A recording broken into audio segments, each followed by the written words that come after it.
कौन बनेगा नेता। नगर निगम के चुनाव पास आने वाले थे।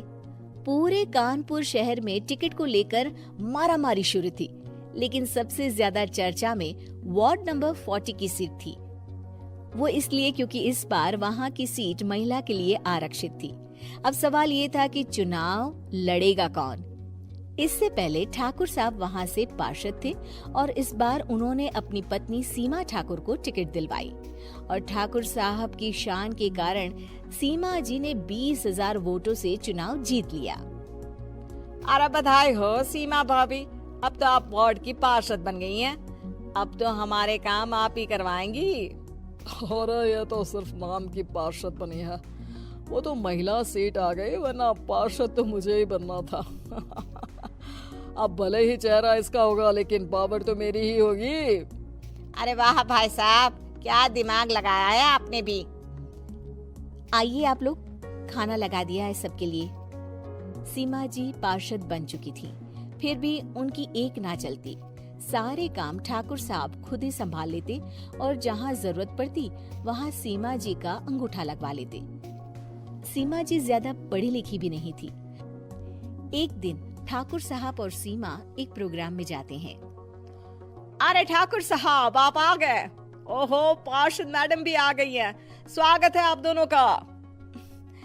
लगता है हमारे पार्षद फंड का सही इस्तेमाल हो रहा है। चलिए अब उद्घाटन करते हैं।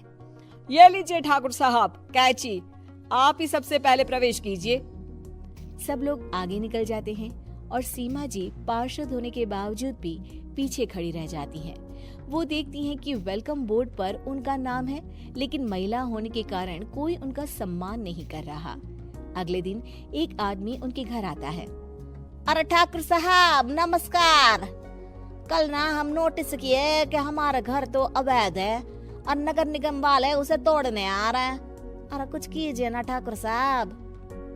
देखो भाई, मैं तो ज्यादा कुछ कर नहीं सकता, पर अगर तुम सबकी जेब गर्म कर दो तो कुछ हो सकता है। कुल मिलाकर 4 लाख लगेंगे। अरे 4 लाख ठाकुर साहब? अरे भाई, मैं अपने लिए नहीं मांग रहा हूँ। दरोगा है, इंजीनियर बाबू है, बड़े साहब है, सबको देना पड़ता है ना थोड़ा थोड़ा। बोलो है मंजूर? तभी वहाँ अचानक सीमा जी आ जाती हैं। अरे ये आप क्या कर रहे हैं? पहले इन्हीं लोगों से तो आपने वोट मांगे, अब इनसे ही पैसे ले रहे हो। अरे चुप रहो तुम, तुम्हारा काम है सिर्फ अंगूठा लगाना, तुम वही किया करो। मुझे दूसरे काम तुम मत सिखाओ, समझी? और तुम ना जाओ, अब पैसे लेकर आओ, वरना जेसीबी किसी भी वक्त आती होगी। सब कुछ ऐसे ही चलते रहता है। एक दिन सीमा जी और ठाकुर साहब को एक लोकल मीटिंग में बुलाया जाता है। वहाँ पर कई और अधिकारी लोग भी मौजूद रहते हैं। अब मैं चाहूंगा कि ठाकुर साहब हमारे बीच 2 शब्द कहें।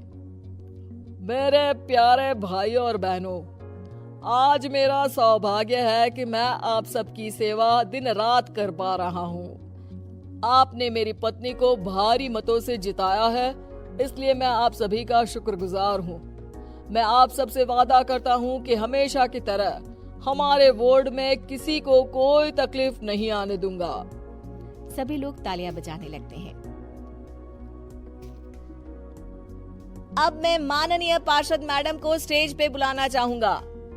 अपने नाम को बुलाया सुनकर सीमा जी एकदम चौंक जाती है। उन्हें बिल्कुल उम्मीद नहीं थी कि इतनी बड़ी जगह उन्हें मंच पर बुलाया जाएगा। जैसे तैसे वो मंच पर चढ़ती हैं। ऊपर जाते ही सीमा जी को सारी पुरानी बातें याद आ जाती हैं कि किस तरह उनके पति उन्हें कभी भी आगे बढ़ने नहीं देते और उनके नाम से गलत काम करते हैं। वो बोलने लगती हैं, मैं आपके वार्ड की पार्षद सीमा हूँ। आप में से बहुत कम लोग ही मुझे जानते होंगे, क्योंकि इससे पहले मुझे कभी ऐसा मौका ही नहीं मिला। सारे मौके मेरे पार्षद पति यानी आपके ठाकुर साहब ही लेते रहे, लेकिन आज ये मौका मुझे मिला है तो मैं इसे ऐसे ही नहीं जाने दूंगी।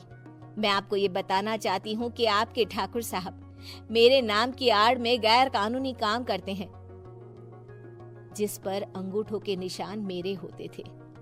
इसीलिए मैं अपनी गलती मानती हूँ और आज अपने पद से इस्तीफा देती हूँ, ताकि आगे से कोई गलत काम ना हो पाए।